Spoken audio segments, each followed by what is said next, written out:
It's Monday, December 17th, 2012. I'm Rim. I'm Scott. And this is Geeknights. Tonight, we're talking about internet governance, which is not as boring as it should be. That sums up the whole goddamn thing right there, isn't it? I have not heard that summed up more eloquently. Let's do this. So, it's been a long time since my job was to go into data centers and fuck with physical things. Did you go to a data center? No. You went into your closet in your office? So in my, every company, even if you have data centers with, all your stuff hosted in cloud and whatever, you usually have a few servers in your local office. Well, I mean, if you're a big enough company to have an office and everyone has a computer, you at least have a switch. You at least have a big ass switch, and you have a closet where Verizon runs in the T whatever you got. Yep, right? And then you probably have so that's already 2 boxes. You probably have a caching server for private shares or DNS or whatever. So you're gonna have at least 3 or 4 servers in your local place. You probably want a UPS in there too. Now in New York City, unless you're in a nice building, usually buildings do not have really places for that. No, they have. It's an old building, there's just a closet in your office that was a closet. And so is now other companies I've worked at we at least had the blessing of the building, but our building kind of sucks. And I hate where our building is. But anyway, where there's a closet, and it was set up long before I got to the company, and I kind of ignored it. I'm not the system administrator. I do different things. You got nothing to do with it. So I just let it be. I ignore it. Until it stopped working. So, I had to deal with it because I came in one day and I'm like, the fuck is that burning smell? And I go in, and the outlet that connects one of the air conditioning units in there is on fire. Literally a fire? Did you need the fire extinguisher? So it was smoking, and the fire had apparently happened and then gone out and ruined it. So I unplugged the thing with a piece of metal, knock it out of the wall. Well, you're an expert at that. Yeah. Someone can find the relevant Geeknights episode about that. So, and then I'm like, oh, fuck. So, we get the new air conditioning unit to stick in the room. There were 2. And in the course of this, I kind of look around the room and I realized that whoever set it up had no idea what they were doing. Yeah, usually that's the way it goes. Now, I know HVAC okay, as in I know the high level stuff, but I don't know the exact details, like what pressure differential, all that kind of low level stuff. So I look at the room and I'm like, something's not right here. So I do a little Googling to confirm my suspicions, and sure enough, it's those standalone units like what our friend Alex had in his apartment, right? What you use to air condition a room that's basically sealed. Did the hose not go outside the building? So there are 2 kinds. Well, no, and it still doesn't, but that's not. So there's 2 different kinds of those. There's kinds that basically intake air from the room and then exhaust hot air out. They cause negative pressure. They're basically terrible. You should never use a unit like that unless you really know why. You want the kind that takes air in from the outside, cools it, and blows it into the room. No, you don't want that either. No, it releases, but all the heat from the cooling machine, the compressor, goes outside the building. You don't want that either. No? No, what you want... Isn't that how a regular-ass air conditioner works? No! Wow, I guess a lot of people... So, a regular-ass air conditioner, there's a compressor. Right? So just like your refrigerator. So, Scott, the one that you put in your window when we lived in the Geek House in Beacon, right? Yep. Same one I had. The way it worked is it took air from in your room, circulated it over a condenser, and then circulated it back into the room. Okay. And then, but all the heat goes out. So independently, outside. It took air from the outside, ran it over the compressor where the hot side was, and then exhausted it back outside. It used the outside air to just cool down the hot end of the heat pump.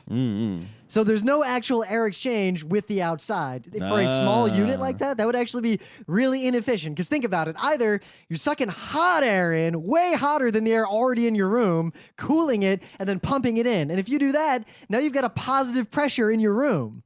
So what are you gonna do? Pump your nicely new cold air back outside? Pump it into the rest of the house? I like it to be high pressure though. No, especially if it can squish me against the floor. Get the bends going in my room. So independently, so there's all these different ways to do it. Keep the dust out of my room so too. Basically, one of those units that you like put in a room that has the two hoses coming out of it. One of the hoses sucks air in, one sucks out. It's basically as though where those two hoses go is the equivalent of outside. Well, usually they have one hose that goes No, outside. usually they have two. The ones that only have one hose, either inside of that actually have two hoses, or they're a negative pressure system, which has a whole different set of requirements. Mm-hmm. So anyway, I knew all this already, but I did a little bit of Googling to confirm the best practices for air conditioning a sealed room, which, as I've mentioned on Geeknights, if you Google for that, you find pretty much nothing but idiots trying to grow marijuana in their houses, which is kind of funny. But anyway, so I realized that what was going on, because the old SA had left this note on the door that was basically like, never close the door to this room for any reason ever. Did you close the door? So one time an intern closed the door and the room got to like 100 degrees. Awesome. So I look and I'm like, wait a minute, why is that sign there? Basically what they had done is they'd taken two standalone air conditioners with the two hoses. They'd taken the hot end hoses and piped them up into the ceiling. What's above the ceiling? Drop ceiling in a typical office building. So where does that air go once the area above the drop ceiling is filled with hot air? Good question. So we'll get back to that. Okay. Is there a vent up there? So good question. We'll get back to that. Okay. So the intakes, there were no hoses connected. They were drawing air from inside of the room. So they were sucking air from the inside of the room over the condenser to cool it and then putting it back into the room. They were simultaneously sucking air from the room to cool the hot end of the air conditioner and pushing it out into, for now, Devnol. Let's assume it's Devnol. Devnol, okay. This will cause a negative differential, which is why you had to keep the door open, because otherwise, basically, the room would just get stagnant. The air conditioners wouldn't fucking work. Oh, so you needed air to come into the room. Yes. So, but at the same time, he was sucking the cold air that he just made back out into Devnol. So I did a little bit of investigation and a little hint. I'm going to move on. I want this anecdote to be forever. But it worked as long as the door was open. So I did some testing by taking a receipt, because that's really light paper, to figure out where the air differentials were by like holding it up to different cracks. And I realized the ceiling was also just fucking open. So I sealed the ceiling. I hooked both tubes of the air conditioners from both units into the ceiling, which theoretically would be pressure neutral. And then I closed the fucking door. So theoretically, the room would be pressure neutral. The end result, the room is slightly pressure negative due to what appears to be a negative differential on the currently inactive air conditioning for the building that actually vents into the top of the room, which I'm not going to seal because that could cause chaos. And there is a return for when the air conditioner is active in the ceiling. And as far as I can tell, I have not significantly elevated the temperature in the ceiling by more than like 5 degrees. And the air is going fucking somewhere. Is the room nice and chilly? So now the room is nice and chilly, and our air conditioners are not running 24/7 inefficiently. I've probably saved someone a ridiculous amount of money on their electric bill. What about fixing the fire? I just took the unit that was on fire and threw it away and replaced it with the new unit that now won't catch fire because it's bought not a new one on Amazon with it's a not company running credit card? horribly inefficiently. Okay. So that is my odyssey. I did it. I did the kind of thing that I used to do as a job maybe 10 years ago. All right. I have a small tidbit here. So you notice I'm wearing not jeans and a t-shirt because Whoa, you're wearing khaki. What the fuck? yeah, Well, you have your khaki killed. I guess. So at work, we were going to eat at a fancy restaurant for free, so I'm not going to complain, but the restaurant had a sign that said, "Please dress appropriately." Well, I'll just say this.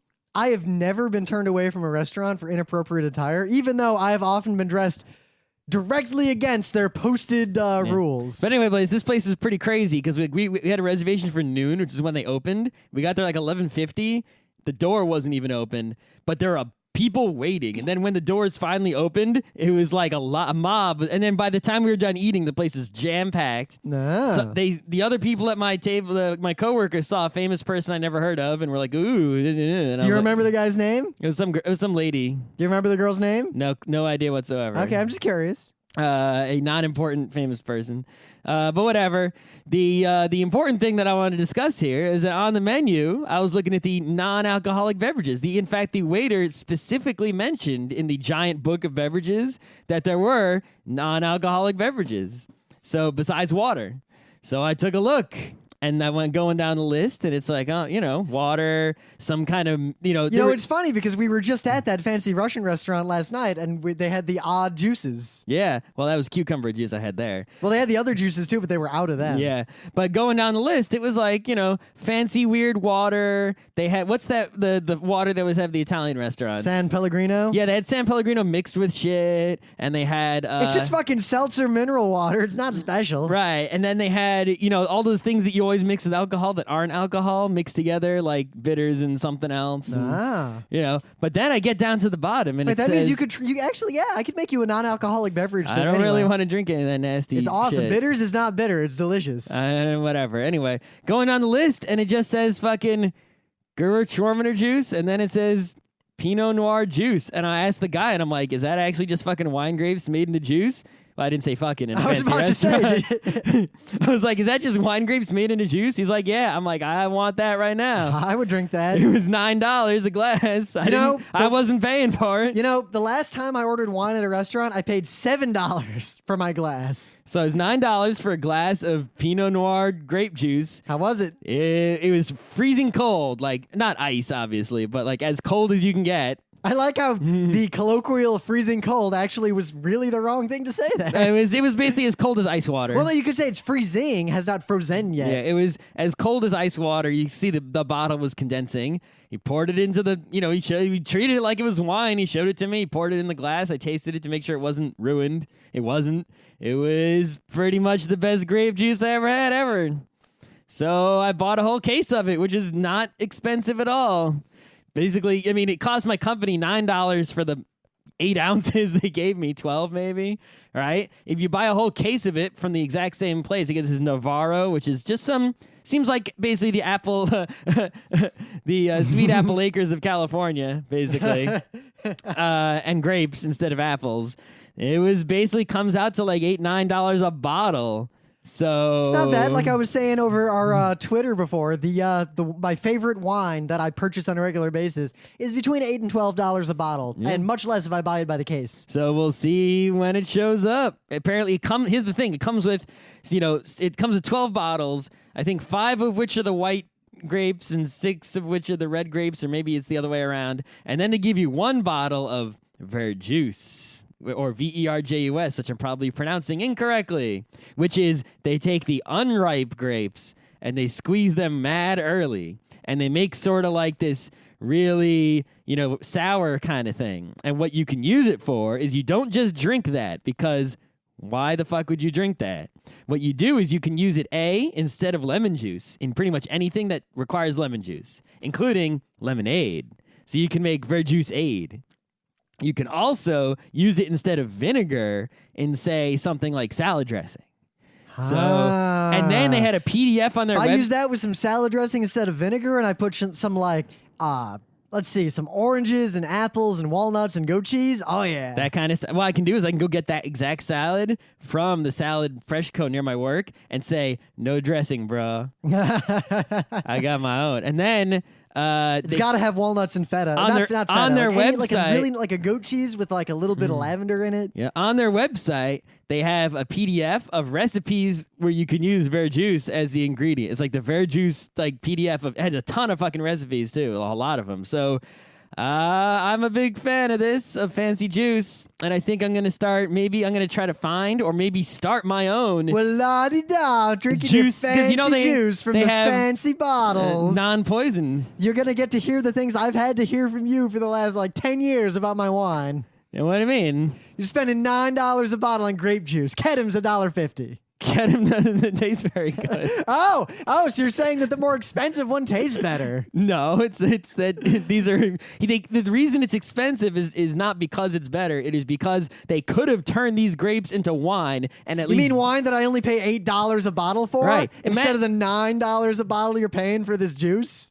Well, no, their wine is $20 a bottle. So yeah, their wine. I can get higher rated wine for less money. They could have doubled the value. In fact, the Gewürztraminer, that's the exact wine. The Wilm one is the one I drink. I bought it for as low as $7 a bottle. Yeah, but they sell it for $20. So they could double from their perspective, regardless of if you're getting better wine than they make, and who knows how good theirs is because I haven't tasted it, right? they could double the value of those grapes by letting them sit around and turn into wine, but they choose not to. So there you go. Not bad. Which benefits me, not wanting to drink poison. So it's Monday. It's not the lounge. You got any news? Do I have a news? I do indeed. I've been working, I guess, one of my many actually way less than 1% finished projects is sort of the ultimate backup save your ass thing, where basically you'll set up like get input from Twitter, get input from Flickr, back up to S3, back up to my hard drive. Basically something that will download and rescue all your files from wherever cloud services or local sources they may be on, and then back them up in whatever places they need to back up to basically synchronize your blog posts, tweets, photos, videos, all your datas, right, documents in all the places so you can't be fucked. So Twitter, the problem with them is that, you can sort of back up your tweets. For a while, I was using this one website that would read your tweets every day and then sort of put them in, files. But that sort of needed to be constantly running and reading your tweets all the time.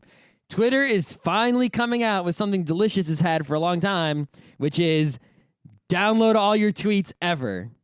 Now, this is actually kind of interesting because Twitter's been in pissing matches with pretty much everyone over their APIs and data access and agreements Well, lately. Twitter doesn't want to let people access every tweet ever, right? This is all about you access your own Oh, exactly. tweets. But for example, like recently they got into a thing where they won't let you have like an embedded link anymore with Instagram because they don't want people to use Instagram chose not to do that because Facebook bought Instagram. Yeah, and so there's a this weird huge- battle. That's one of those he said, she said battles. We don't know who's good, who's bad. Well, the gist of it is that basically all these services like this that are not federated are trying to monetize, and the only way they can monetize is to make sure that people have to use them and their stuff. They can't just go to like Tumblr, but also see everyone's tweets. Which, fuck them, but that's a separate show for a separate day. Yeah, but this is really interesting because they actually seem to have a really good interface for looking at all your tweets. And it's also going to be really interesting once people have access to their own old tweets. If anyone like voluntarily combines their tweets together for data purposes, or B, what kind of interesting things people discover from analyzing their own past tweets. I'm going to try to... We should come up with a program that makes it very easy for you to download your archive and then say, boop, and now it's all public again. I'm going to do that some... someone else can aggregate it and recreate effectively all of Twitter. We can make a website, like upload your Twitter archive here. But no, I'm going to try to make something that does really simple stuff that will be entertaining, like count the number of times you said fuck. Count the number of times you added. Who did you at the most? Count the number of times. I did that. Who did you retweet the most? There's that one nice website, not the scammy one, that'll do it like the pseudo analysis of your Twitter feed publicly. Yeah, this is going to do just, that kind of boring, non-scientific stuff, like count the number of times, which word did you tweet the most often? And, this thing is, things like that, they don't mean anything, but they're really kind of interesting, and people love that shit. So being able to download all your tweets, drag them into this program, click a button and get that information, get a JPEG or something that you can just put on a website somewhere. See, somewhat related to that, there's an article on Slashdot right now that is, I kind of want to talk about this as a show, so we'll go briefly. It's called The Web We Lost. Okay. I did see links to this article everywhere so about a week ago. I didn't read it. That in the early days of, Web 2.0, back when there was... Whoa, 2.0. Whoa. Yeah, back when there was... Not so early days. Back when there was a Web 2.0, as in, there was an internet of web rings and static content, and then the idea of, modern interactivity appeared. People were, sharing things between websites and embedding data in websites, and the first social networks were arising. And that was a really open world in terms of data. The data was basically every website wanted to make your data as open and accessible as possible and shared as much as possible. Because that was how you got popular, right? How did Twitter become popular in 2007? By having an API where you could do whatever the fuck you wanted with tweets or posting to tweets. But now, so Web 2.0 evolved and evolved and evolved, and now there's the big debate over what and when and where the Web 3.0 will be, and but basically argues that everything we gained in Web 2.0 it's not gone yet, but it's rapidly disappearing. Yeah, everyone's locking down their APIs. Because we went from a federated model back to a sole provider walled garden model with all these pissing matches between the few people who provide this stuff. So instead of every website having its own little like federated follow me back, yo, Tumblr has its one thing, Twitter has its other thing, everyone fights to monetize and won't let you connect. And he's basically saying that we need to stop this. Yep. It'll happen eventually. This is what always happens, right? Is that anything that's low and not strong goes open, and by going open they become strong, but because they're open they can't make any goddamn money except with advertising, but right, it's because it's too free and too open. They can't make any money, and even if they put ads and if the ads get too bad, everyone will just bail with their data and go somewhere else that's open and has no ads, and they'll keep moving to the no ad place over and over, right?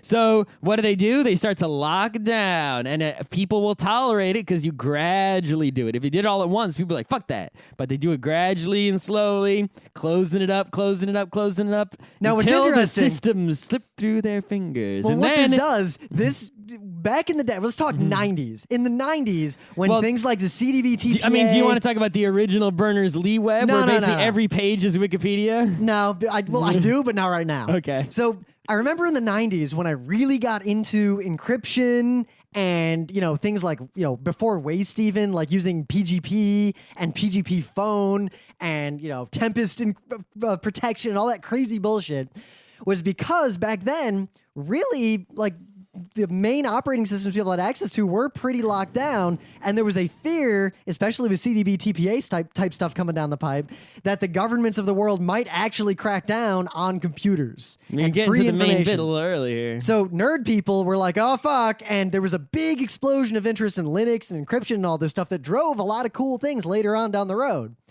And now, I use Windows for everything. I've gone back to all those worlds because things are pretty safe. Because I want to play NS2. But on the far off horizon now, we're seeing the slow lockdown happen again. And I think it'll hit a crisis point where the nerds like us are already looking ahead toward the federated models to replace Twitter when Twitter finally fucks us. Well, we did that. People saw that immediately with the Hanukkah. They just did a shitty-ass job. I know. But I think there is a place for a federated replacement to Twitter. And I think if they keep cracking down on their APIs and they keep locking themselves up, nerds are going to move on to something new, like nerds always do. Us nerds Google Plus isn't really failing, but it's not really taking off and not yet. Killing the world either. But then again, I see Google Plus right now. I'm not saying this is a locked-in prediction. I don't have a lot of confidence in this. Yeah. But it sort of feels...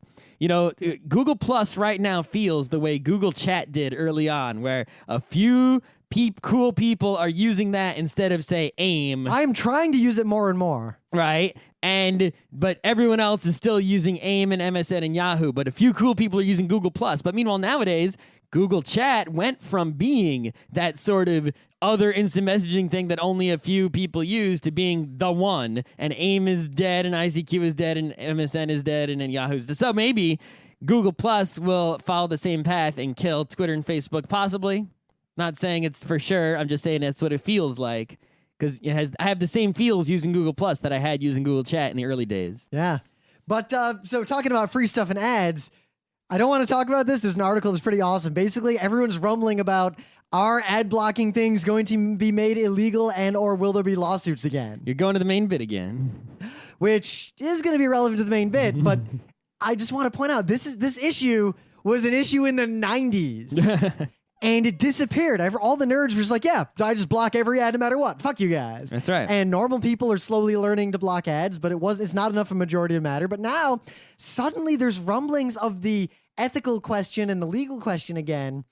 We already had this discussion. Where were you the first time? So we had this discussion. It was done. The answer was, if data's on the internet, I can do whatever I want with it. I'm the one who controls the display side. My computer sent you some bits. Your computer willingly sent me some bits. And I can do whatever I want with those my computer bits. does with those bits is up to me. Now, the reason the argument's going to be different this time is because phones are pretty locked down. They are. It's and much phones harder. Are going to be. Already I can't block ads. At least the kinds of ads that they're slipping into the stream on my phone. And as a result, I'm using my phone for fewer and fewer things where an ad could appear. Yeah, well, this is the free software, the Richard Stallman situation, right? I have a computer. It's my phone. It does things with bits that I did not tell it to do. I wanted to do something with those bits, but I can't make it do that because it's all closed. Therefore, it shows me ads when I don't want to see them. So we won't have that argument, but just remember, this is burning on the horizon, and it's gonna come. And you know what's gonna happen? The same thing that happened before. Nerds will block ads, no one else will be able to, and eventually the nerds will make it easy for normal people, and then the cycle will repeat. The question is, will the advertising industry as a whole collapse before this next round or not? Which I give it a 30% shot.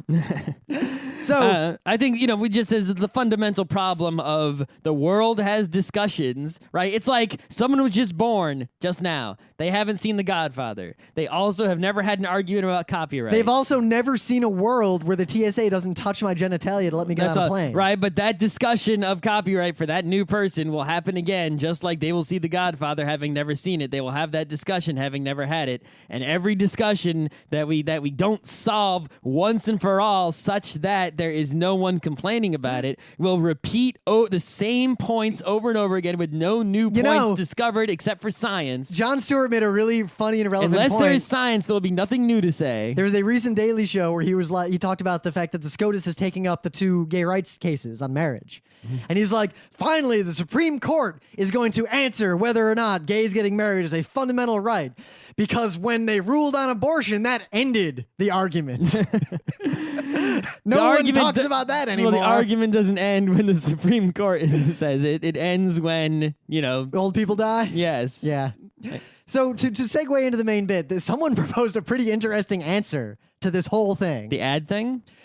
Basically everything we just talked about. Okay. The question is the Flickr API a national treasure?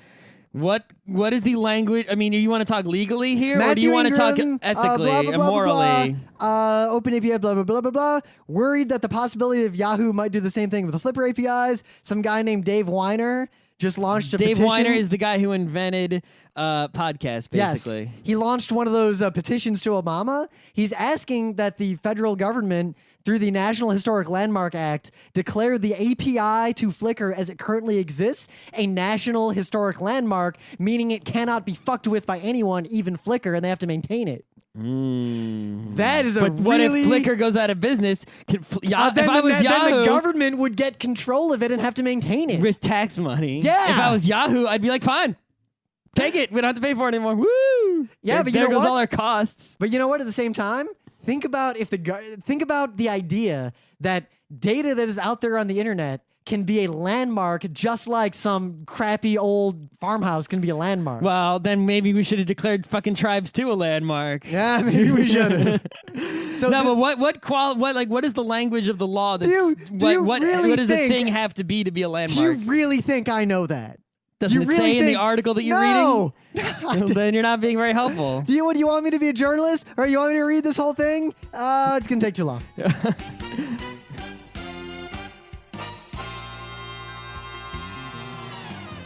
So let's just move right on to things of the day. A friend of mine, a coworker, showed me this. It was pretty hilarious. I promised him I would make it a thing of the day on Geeknights. Great. I don't know. I am 50-50 on whether or not it is a legit thing that happened or if it is a staged thing from some sort of like comedy skit show. Yeah, I did see the same video and I wasn't totally sure what was going on. It's hard now because in the modern era, like especially in Brazil, security cameras are HD. So it's not that far out of the realm that the video quality would be this high. But I was in Sao Paulo not that long ago, and yeah, crime is off the hook. This is a video of a dude who allegedly parks his car and breaks into a clinic to steal some drugs. While he's robbing the clinic, someone steals his car. While he's out going, what the fuck happened to my car? Someone else mugs him and steals the drugs. Well, they didn't really mug him. They just sort of grab the drugs and run. He basically purse snatches the guy's drugs. Yeah. It is... If this is true, this is one of the funniest pieces of poetic justice the world has ever seen. And if it's not true, it's actually still pretty funny just because of the look on the guy's face at the end. He's like, what the fuck? Yeah, he got what he deserves. He can't feel bad for him, but it's like, anyway. So, a lot of times when you cook something, you got to separate the egg yolk and the egg white. You got to do the cooking by the book. All right. You open up an egg, and out comes a yolk and a white. Crack, crack, crack the egg into the bowl. And usually the way I separate the egg and the white is usually the way I see people on cooking shows do it. Which is I hit XXX. No, you pour the yolk back and forth between the two eggshells. You never played Parappa the Rappa? I know about it. Okay. So Crack the egg you into the you bowl. pour the egg yolk back and forth between the two shells, while the white part does not pour You mean like back. Spike Spiegel does? Yes. Yeah. And the white part just sort of droops down into the bowl until only you have left in the shell is the yolk, and then you can do with either part what you like. That is the method I see most people do. That I also do. In this video, some awesome Australian dude shows you a far superior method. What he does is watch the video and find out, holy shit, I got to do this from now on. I think a better thing to do is to make a device that purports to do this and sell it for $20. As seen on TV, you'd make at least 1 million. Deserve patent that shit. So in the meta moment, Would this the book- video count as prior art if I patented that? they'd have to find it as prior art. Maybe, I don't know. So, in the meta moment, the book club book, which we're not going to get to until sometime Q1 next year, is The Great Gatsby by F. Scott Fitzgerald. Famous book. I've never read it. I feel dumb and lacking for having not read it. It's like a big gaping hole in my list of There's famous books I haven't read. Plenty of other famous books you have never read. Name another famous book I haven't read. that you've never read? Never read. Okay. Mister's never read or seen Macbeth. Have you read Name Tree something- Grows in Brooklyn? Actually, no, I haven't. Well, there's a famous book you haven't read. That I was think easy. That Macbeth- was easy. First one. I think that's worse than Macbeth. I don't know. I'm not saying it is or isn't. Just I'm saying. saying there are lots of famous books. I don't think there's anyone on earth who's read all the epic famous classic books because there are just so many. So anyway, Kineticon, the everything convention that we run the panels and workshops and special events department for and have for many years.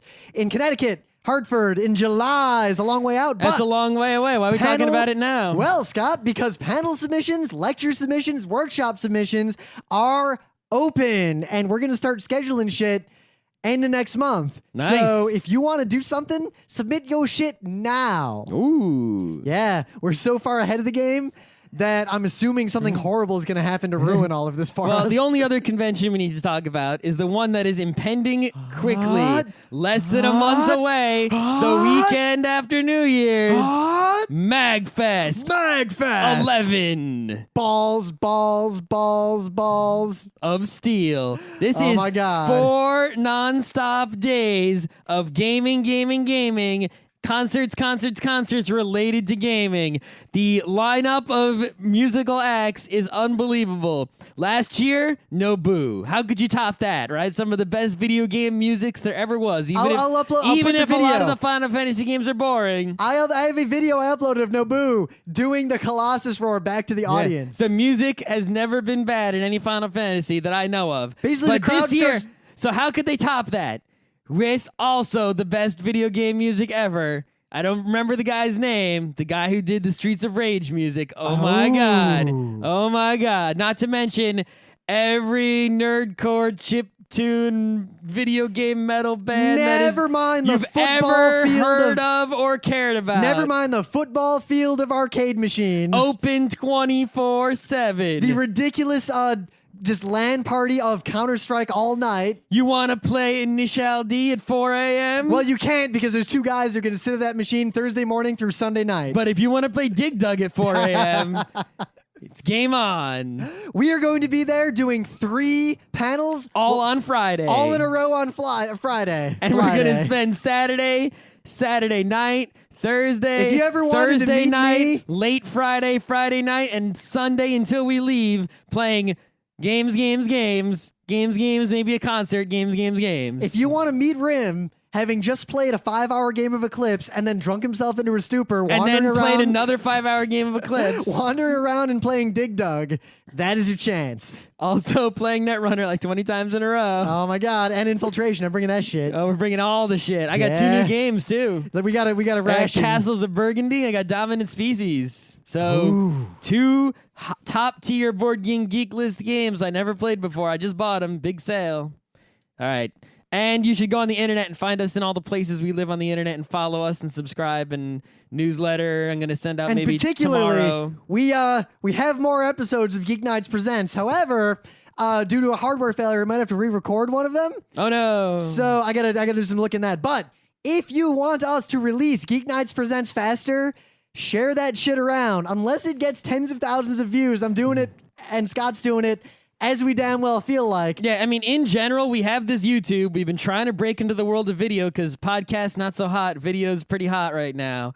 We're not that good at it, but we're practicing and getting better. So if you like our video stuff, share it, because unless it starts getting a lot of views, we're not going to speed up the release cycle. Yeah, it's like if you want us to do more, you got to watch it and get other people to watch it, and we got to see the numbers go up.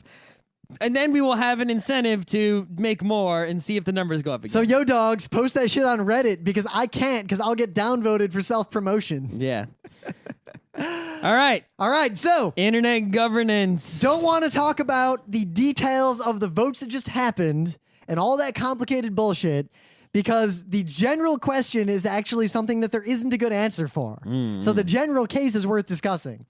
Who's the governor of the internet? Yeah, who decides who gets what IP address? Who decides where the routers go? Who pays for the transatlantic cable between like Australia and New Zealand? Those are all different questions with different answers. Why don't we stick with one at a time? All right, so, DNS, who controls that? What if one country wants to do something different? What if Venezuela's mad about their TLD and they want a different one? Who do they complain to? Well, here's the way it works right now, right? Is anyone who owns a computer or hardware device can do whatever they wish with that device, right? So if I'm some country, and there's some internet, so I have to be connected to other countries. Otherwise, it's just going to be a big LAN and not an internet.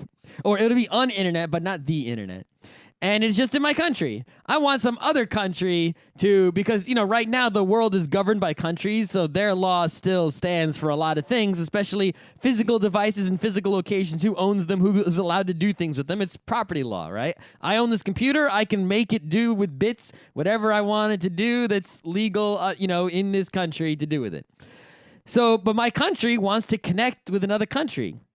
So we need some sort of agreement between us to have this cable go, and maybe... Now, that agreement often will be between, for example, two private entities that are high-level, high-tier service providers. Yeah, and it's, a lot of the same laws that are involved with, say, importer-exporter will be involved in the cable going from... Chips? U.S. to... Exactly.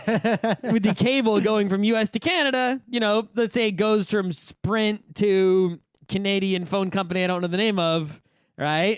Those companies work it out. There's some laws involving, who's defending the cable in times of war, I guess. I don't know. And they set it up, and now they're sending bits. Well, what if Canada decides to make a law that they're going to do bits different, like reverse bits?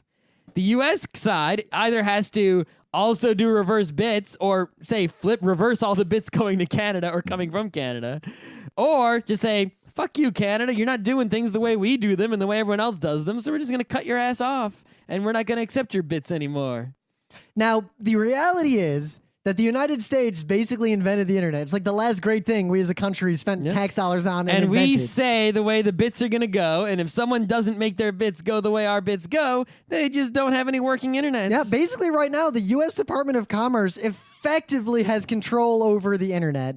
And while a lot of other countries might say they can control, like China kind of has walled themselves off from the internet. A lot of other restrictive and or horrible countries have walled themselves off or attempted to wall themselves off. Yep. North Korea doesn't really appear to have an internet.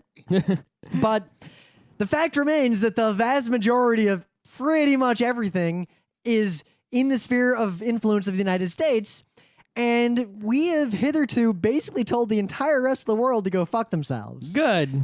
Now, at the same time... Not really good because, even though I'm a U.S. person, I live here, I was born here, I've been here, the over and over 99% of my life has been spent in this country, right? I'm not always the biggest fan of this country. We complain about it all the time. Every country has a lot of bad shit, and ours notwithstanding. We got a lot of bad shit here. I mean, but we just had a huge mass shooting, and the country flipped out about how we shouldn't talk about it. Yeah, anyway. Well, we've got a situation where, should we really be in charge of this internet? Dude, our Congress can't figure out if they're going to pay back money they already borrowed or not. Right. This internet is something that is important to the whole world. Even though we invented it, or at least most of it, it is not something that really belongs to us entirely. It's something that the entire world has a huge stake in. So for one country to control it and do things in its own interest, you can see how that's not exactly fair or right. We could just fuck over all these other countries and be evil in many ways, and we recognize that is not cool. Yes. Now, at the same time, and this is why,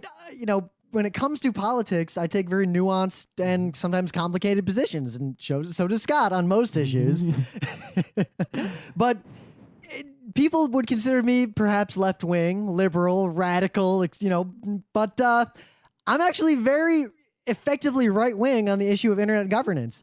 I'm of the mind that the United States government should maintain its effective control over internet governance, and furthermore should defend that if necessary with military force. Yeah, because basically here's the situation, right? It would be nice, as I just said, if the whole world could come together to govern the internet in unison. Oh, the United Nations. Why don't we have them? And we could work together for everyone's interest in the internet and not just have the internet be serving of the U.S. and basically all these other countries while dependent on the internets. Basically under our foot and basically needing, us so badly because we run the show. It's not fair to them to not be able to have any control or say in this thing that is so important to them. It's because up until now, if you look at reality, anything the other countries of the world have wanted to do with the internet, if they had the power to do so, are stupid things that they shouldn't do. It basically is true that with a few exceptions, despite all the bullshit that goes on in the US, our freedom of speech is one of the few things that we really have going for us. And unless copyright is involved, you can basically post anything. Yep. But the vast majority of the rest of the world would rather that not be the case. And if we let the United Nations control the internet to the degree that many of its members now would like, the people who are pushing for that the most seem to be the countries that actually want to straight up restrict the thing the internet is the best at, which is sharing information in an unfettered manner. Yep. The other thing is that a lot of these countries, they view the internet as the web. They don't have a technological view of it, right? They're viewing like this surface level crap because they don't have a technological understanding. They're politicians and diplomats and those sorts of people. They don't, almost all of them do not understand technology. So the things they want to do for purposes of censorship or spying or commerce or whatever their, ulterior old world motives are, most likely, most of those things will ruin the internet technologically and bit-wise and performance-wise and reliability-wise and security-wise. And we cannot let any of those things happen for those reasons.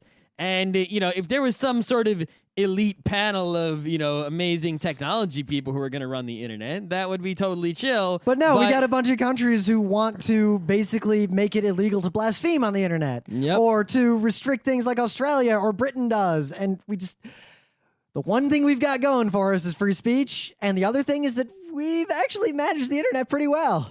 Yeah, I mean, if you look, even though the U.S. has done many things wrong, up until now, at least, and so far no evidence of badness in the future, the things the U.S. government has wanted and declared for the internet to do have mostly been good and the right thing to do, and mostly in good, been better than anything any other country would have done if they were in charge.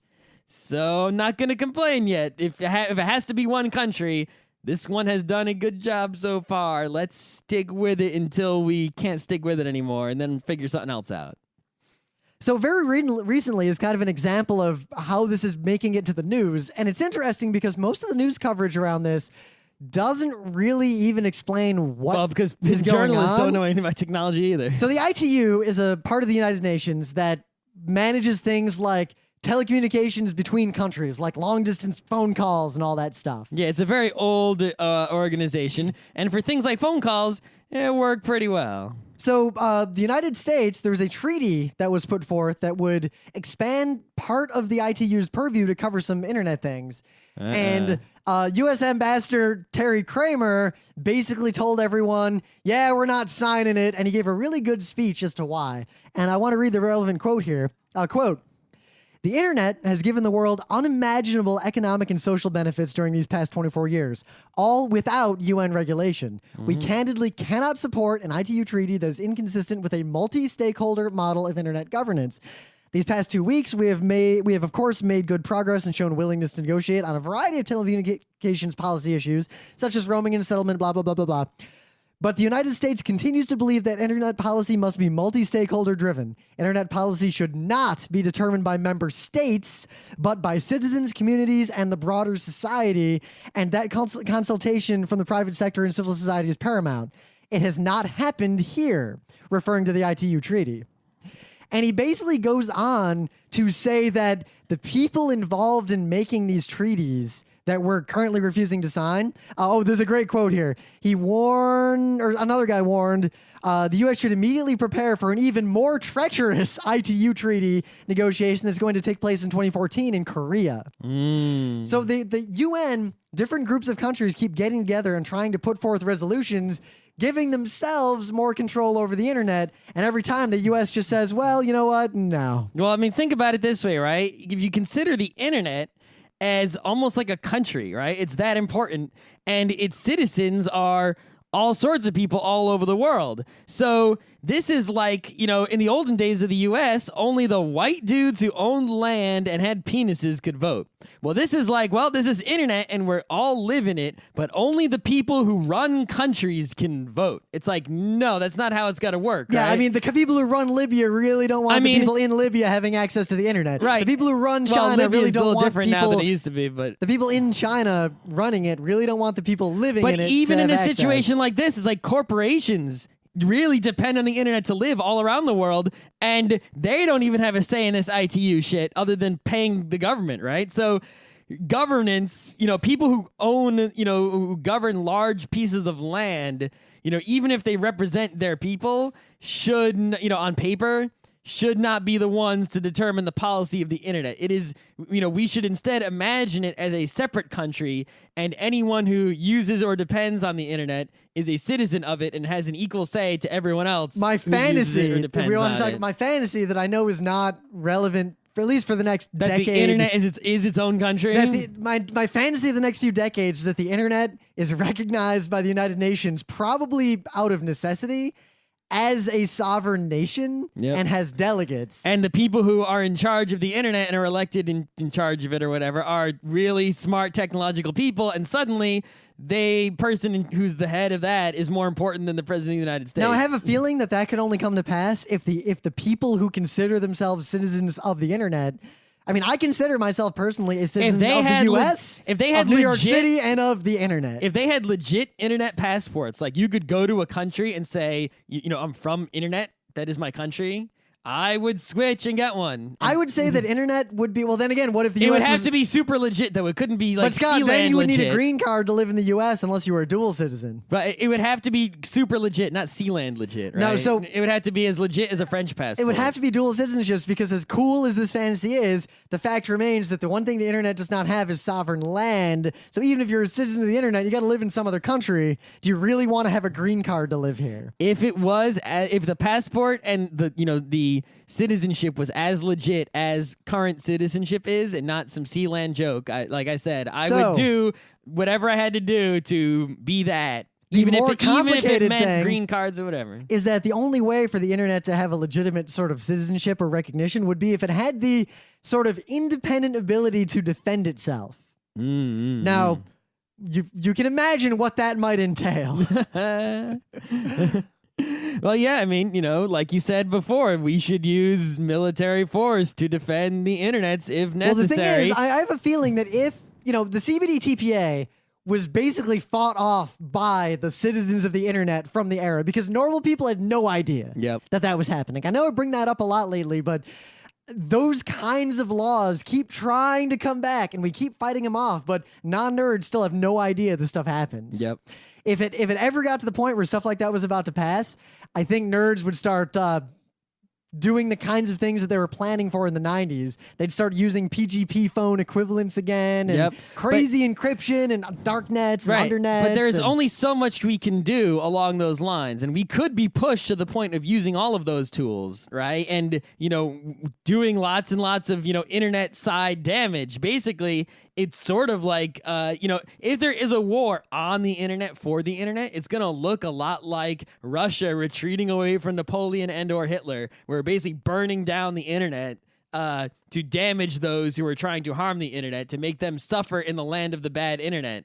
while simultaneously rotting around for ourselves who know better. Yes. But in the end, the internet really does need physical defenses. I mean, the internet needs a navy at the least to defend the undersea cables. It needs some sort of space force to put up and fix If we satellites. want to talk about this, one thing the internet could have, I wrote in high school a short science fiction story that I can't find about. Okay. And the idea was that the internet was recognized in some year 20xdx after a global act of pseudo-terror. It was basically a threat from some form of anonymous to tell the world that they could, in fact, people who are citizens of the internet, in quotes, had basically pervaded all levels of society. So you couldn't know who was or wasn't, thanks to encrypted keys and anonymous stuff and all those sorts of things.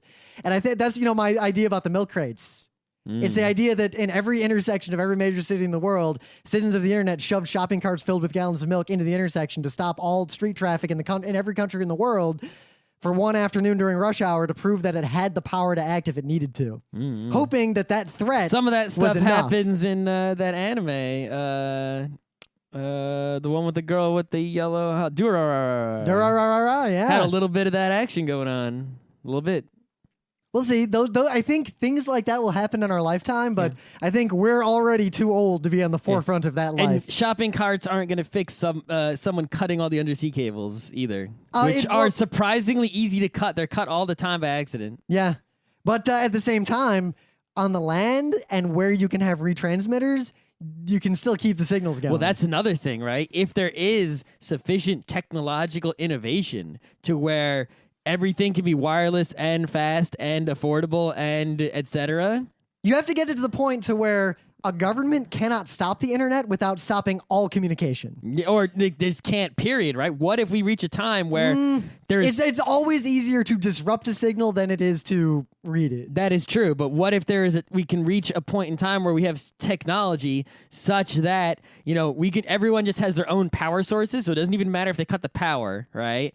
And B, everyone just wirelessly sending their own data, and we can just, use whatever hell frequencies and shit we want, because we can crazy jamming, crazy noise. But that would require such an immense Well, no, that's amount what I'm of saying. resources. It doesn't matter the resources it takes. The idea is that you have to make the internet so integral to the real world in the day-to-day interactions of everything, and at the same time make it so resilient that the only way to stop the nerds who run the internet shadow whatever is to stop the entire internet. That is all or nothing, because then basically it'd be like the equivalent of the only way to save New York City from the invasion is to nuke New York City. Then they won't want it anymore, and they'll realize how important New York was and why they shouldn't have fucked with it. And then because we're New Yorkers, we can put it back together once they get the hell out of here.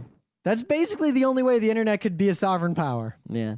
Well, maybe in our lives, maybe in the next lives. We'll see what happens.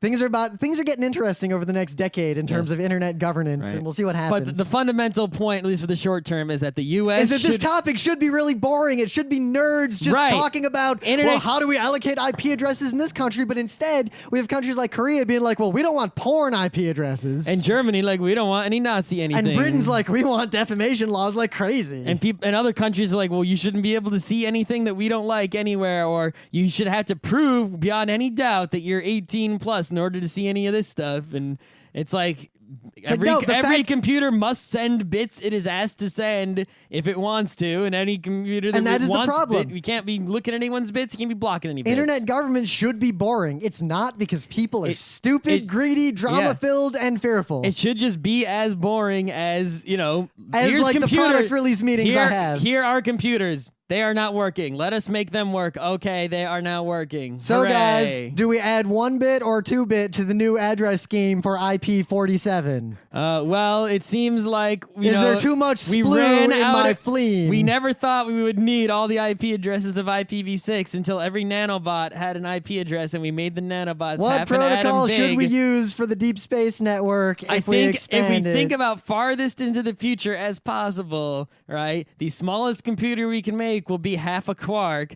If computers are half a quark, we'll need this many bits to have an IP address for every half a quark computer. Let's add 2 more bits to that, so we'll be super future proof. So, everyone who isn't the US, You can help us administer the internet if we can get it to the point to where those kinds of discussions are literally the only discussions that happen in relation to the administration of the internet. Or if the U.S. starts fucking it up, which they haven't. No, if the yet. U.S. starts fucking it up, take it from us. That's right.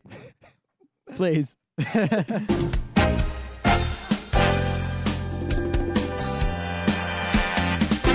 This has been Geeknights with Rim and Scott. Special thanks to DJ Pretzel for the opening music, Kat Lee for web design, and Brando K for the logos. Be sure to visit our website at frontrowcrew.com for show notes, discussion, news, and more. Remember, Geeknights is not one, but 4 different shows. Sci-Tech Mondays, Gaming Tuesdays, Anime Comic Wednesdays, and Indiscriminate Thursdays. Geeknights is distributed under a Creative Commons Attribution 3.0 license. Geeknights is recorded live with no studio and no audience. But unlike those other late shows, it's actually recorded at night.